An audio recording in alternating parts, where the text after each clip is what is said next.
Mommy, Ed memeluk tubuh Sharon dari belakang saat ini. Sharon sedang memasak waffle untuk sarapan pagi ini dan dibantu oleh dua maidnya yang langsung undur diri ketika mendapat pelototan tajam dari Ed. Mom masih memasak, Ed, ujar Sharon sambil membalik waffle yang berada di atas teflon khusus memasak waffle. Biarin. Sejak ada garis pencuri koper itu di sini, aku jadi anak tiri, ucap Ed dengan nada merajuk dan semakin mengeratkan pelukannya pada Sharon. Jangan heran jika Ed semanja ini dengan Sharon. Meskipun usianya sudah kepala 3, tapi sikapnya masih persis seperti anak 3 tahun. Manja. Sikap ini memang menurun dari sang daddy, Warner Crush. Sharon cekikikan mendengar gerutuan dari sang anak. Memang baru kali ini ia dan sang suami menganaktirikan Ed dengan begitu kentaranya. Kau tahu kan Ed, Mom dan Dad ingin sekali punya anak perempuan. Apalagi Mom sudah tidak bisa mengandung lagi. Apa belum cukup hanya Cadi yang diangkat jadi anak? Sarah membalikkan badannya dan menatap lembut anak laki-lakinya yang tak terasa sekarang sudah berkepala 3. Kau kan tahu juga, Mom sangat ingin punya anak perempuan. Dan ketika pertama kali Mom melihat Sofia, Mom merasa Sofia anak yang baik. Dan Mom merasa senang sekaligus cocok. Ed sayang, ucap Sharon berusaha memberi bayi besarnya pengertian. Tapi Mom, rengek Ed manja. Dasar tidak ingat umur, cari istri sana, jangan pegang-pegang istri Daddy. Warner datang dan langsung merebut sang istri, kemudian memeluk pinggang Sharon posesif. Ed mencibir omongan Warner. Cari istri sini. Apa Ed kita jodohkan saja Match Candy, agar dia tidak bermain jalan di sembarangan tempat, usul Warner membuat Ed berjejak sebal. Wanita pilihan Daddy itu selalu jauh di atas kriteriaku. Kenapa harus menikah jika bermain lebih sedap? Kau saja belum tahu enaknya punya istri. Setiap hari kau bisa meminta jatah tanpa mengeluarkan uang. Disayang-sayang setiap malam. Tidak seperti yang terus menggerogoti dompetmu. Apa kita nikahkan saja Sofia dengan Ed? Usul Sharon tiba-tiba memecah keributan mereka. Setuju, tidak. Ed, kau tidak makan? Tanya Cadi menghampiri Ed yang sedang sibuk berjemur. Tubuhnya di bawah terik siang ini di kursi pantai pinggir kolam. Ed mendongakkan pandangannya dan menatap Cadi yang datang membawa sepiring daging sapi dengan saus barbeque. Hari ini memang hari Minggu, dan biasanya di saat hari Minggu, Mansion Crush mengadakan acara barbeque kecil-kecilan untuk mempererat kekeluargaan mereka. Hari di mana mereka akan bersenang-senang satu keluarga bersama dan bercanda tawa bersama. Nanti saja. Kau belum makan sedari kemarin malam, Ed, tegur Cadi. Ia tahu jika Ed saat ini sedang merajuk kepada kedua orang tuanya. Kau bisa sakit, lanjutnya. Aku tidak butuh petua seorang perjaka tua, cibir Ed. Sontak Cadi langsung menutup kemaluannya dengan satu tangan dan membingkang tubuhnya, seolah melindungi aset berharganya. Dari mana kau tahu? Tanya Cadi terbata-bata mendengar celetukan Ed. Ed sontak melepas kacamata hitam yang dipakai dan berjikap bangun. Ia menatap Cadi horor. Jadi benar kau masih perjaga ting-ting? Belum tersentuh bahkan terjilat? Shock Ed. Kau tidak salah haluan kan Cadi? Selidik Ed yang membuat Cadi membanting piringnya di atas meja sebelahnya dengan geram. Memang ia masih perjaka, tapi apa katanya? Salah haluan. Miliknya masih tegak ya ketika Ed membawa jalan-jalannya ke kantor. Atau ketika ia tak sengaja melihat Ed sedang menggerayangi para wanita seksi itu. Atau bahkan sedang di depan matanya sendiri. Kau mau bukti? Tantang Cadi.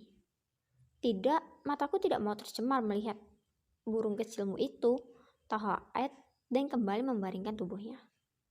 Sabar Cadi, sabar. Cadi pun mengambil piringnya dan berjalan meninggalkan Ed yang malah bersantai-santai ria. Kusumpahkan kau jatuh cinta dengan Sofia, gerutu Cadi sebal. Cadi, I hear you. Tapi Cadi tak membalas. Ia masuk dengan perasaan dongkol ke dalam mansion. Dan Ed cekikikan sendiri setelah membuat Cadi sebal hari ini. Tak masalah bukan? Membalas perbuatan yang seenaknya buang angin di dalam lift saat itu. Tapi baru 10 menit Ed tenang dengan kegiatannya. Seseorang tiba-tiba melempar piring dengan keras ke atas perutnya. Hingga sausnya tercecer di sekitar celana Ed dan juga perut kotaknya. Ed membelalakkan mata ketika tubuhnya penuh oleh saus berwarna coklat dengan aroma sedap itu. Sebuah piring dengan potongan daging panggang dan saus barbeque di atasnya tersaji di atas perut Ed. "What are you doing, Sophia?" geram Ed. Tentu saja Ed tahu pelakunya adalah Sophia. Secara siapa yang berani berlaku seenaknya terhadap dirinya selain gadis pencuri koper itu. "Makan, aku tidak mau kau merepotkanku karena kau terkena penyakit. Hidupku sudah susah, jangan sampai kau mempersusah hidupku," ucap Sophia cuek dan mendekap tangan di dadanya. Ed melepas kacamata hitamnya dan memicingkan mata menatap Sophia yang bergaya angkuh. Tanggung jawab apa?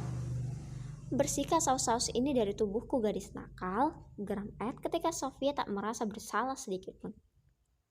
"Oke, aku akan ambilkan tisu," ucap Sophia dan berbalik. Namun belum sempat ia berjalan, tangannya sudah dicekal oleh Ed. "Bersihkan dengan lidahmu, gadis kecil yang benar-benar nakal," ucap Ed dan menekankan kata pada kalimat gadis kecil yang benar-benar nakal. Sophia langsung memutar kepalanya menatap Ed tajam. Apa katanya? Dengan lidah. "Gendeng. Aku masih waras untuk tidak menjilati tubuhmu seperti gadis-gadis murahan di luar sana, Tuan Edward terhormat," dengus Sophia dengan tajam. "Oh ya? Bukan karena kau takut untuk tergoda?" "Tergoda katamu?" Sophia kemudian mendesis sinis. Kepalanya mendongak angkuh dengan tangan bersedekap di dada. "Sorry, levelku jauh berada di atasmu." Dan kali ini Sophia benar-benar membalikkan badannya. Dagunya ia angkat tinggi-tinggi seolah ia adalah penguasa di sini. Ed benar-benar merasa gemas dan tertantang dengan gadis kecil di hadapannya. Tingginya saja hanya sedada Ed, tapi gayanya selangit. Dan ide jahil pun terlintas di otaknya. Mungkin ide ini merupakan sebuah ide tergila yang pernah ia buat. Tapi untuk menjatuhkan harga diri seorang Sophia, tak masalah bukan? "So, kalau tubuhku sudah tidak disentuh oleh para wanita murah itu, kau mau menjilati tubuhku untuk menghilangkan saus-saus ini, gadis nakal?" tanya Ed berusaha memprovokasi Sophia. Sophia memberhentikan langkahnya. Ia kembali berbalik menatap Sophia. Alis Sophia menukik tajam. "Aku bukan orang yang menjilat ludahku sendiri, Tuan Edward terhormat."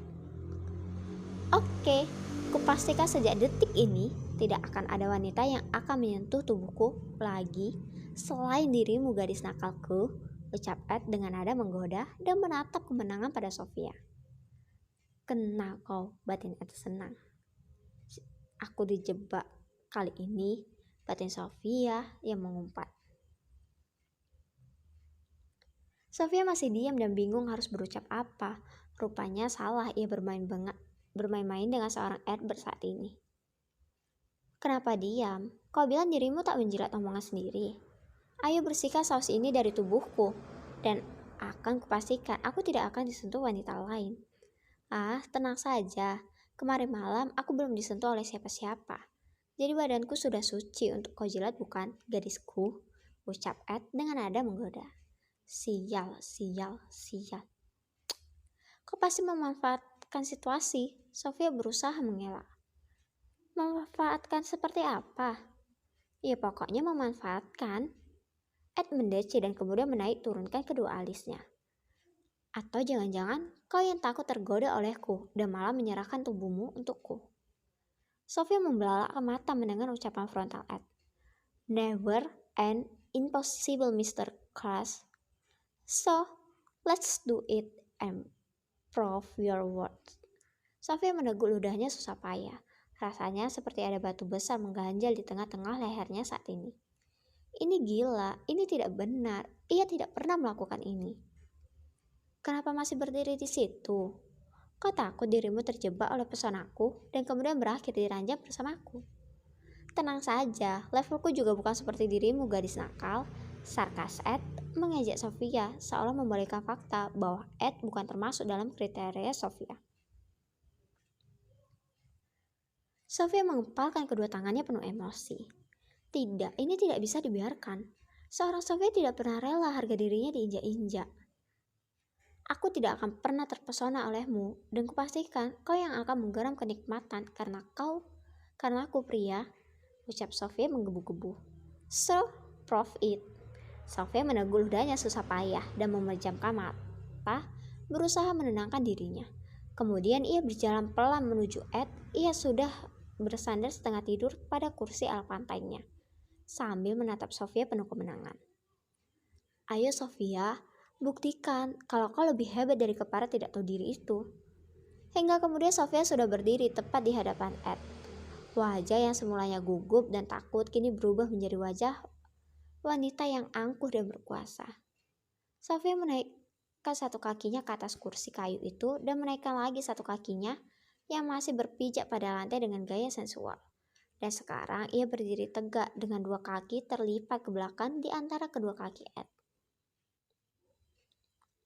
Ed masih diam, belum bereaksi apa-apa, dan ia menatap tertarik pada Sofia yang ternyata lebih berani dari yang ia kira selama ini. Sofia kemudian menundukkan setengah badannya, menjadikan kepalanya tepat berada 2 jengkal di atas Ed. And then, let's we start our game, ucap Sofia seksi sambil membasahi kedua bibirnya dengan lidah, membuat bulu kuduk Ed sudah meremang saat ini.